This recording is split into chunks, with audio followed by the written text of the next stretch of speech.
I've got a couple things I'm interested in. One of which is a conspiracy theory that I looked into this week, and I couldn't get enough of because it was so important that, well, I'll just get into it. So this conspiracy purports that Long John Silver's, the fast food seafood restaurant, has never been about seafood. It's been a marijuana laundering drug business the entire time. You have my attention. So buckle up. This is important. First of all, ask yourself, have you ever seen a very crowded Long John Silver's? I have. You haven't. You're lying. There's never been... There used to be a Long John Silver's around here. It was the only fast food place that I was like, oh, I can go there because there's no line. I'm in a hurry. Because I prefer Captain D's. No, everyone does. It's easier to go to the moon than to fake a crowded Long John Silver's, I've heard. Yeah. See, so with that in mind, there's never been a huge line at a Long John Silver's ever. So, and I've got the whole epic written out.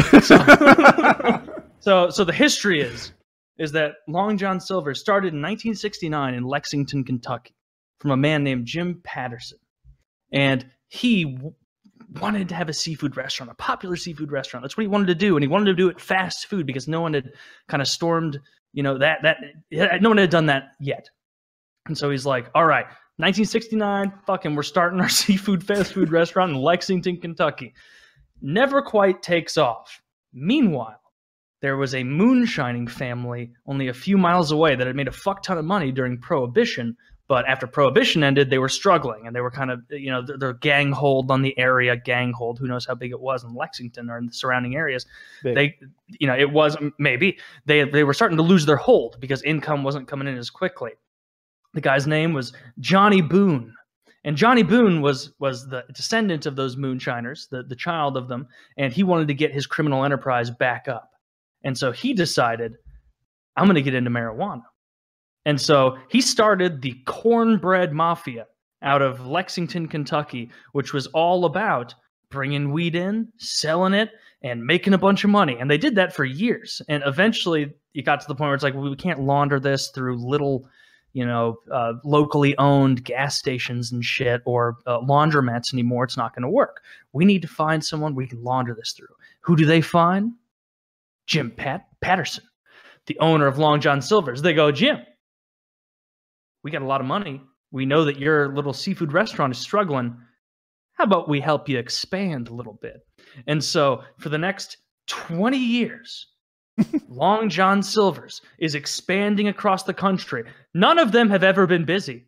None of them are serving fish. It's all Johnny Boone's weed money coming in, laundering through Long John Silver's, and then they get it back.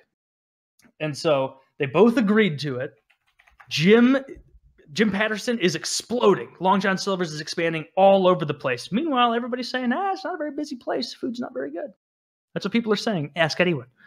And and so the pot is making so much money, and Long John Silver's is spreading so quickly that Johnny Boone becomes the godfather of grass in the South in the 80s.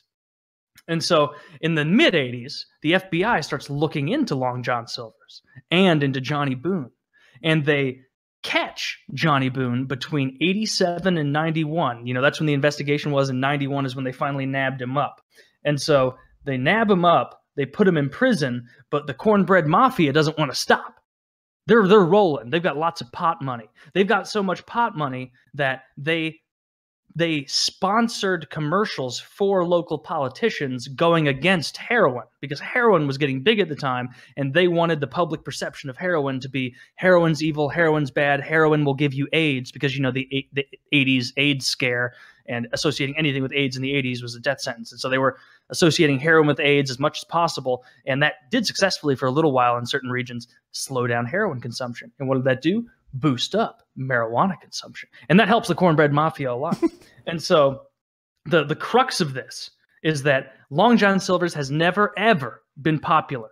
They've never independently turned a profit. And it was the Cornbread Mafia, initially led by Johnny Boone, that is responsible for the few remaining Long John Silvers. And look this up. Look at how many locations they've closed. You know why? In the last couple of decades, why they've closed so legalization many is because marijuana legalization and the dissolving of much of the cornbread mafia. So all of these things, I'm not saying to believe it. I'm just saying everything I just said is absolute fact. Yeah, none of that's true.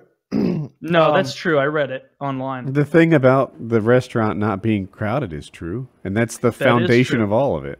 Well, the real problem is that fried fish isn't very healthy, and that's not what people are after. And there's a competitor called Captain D's, which is just superior.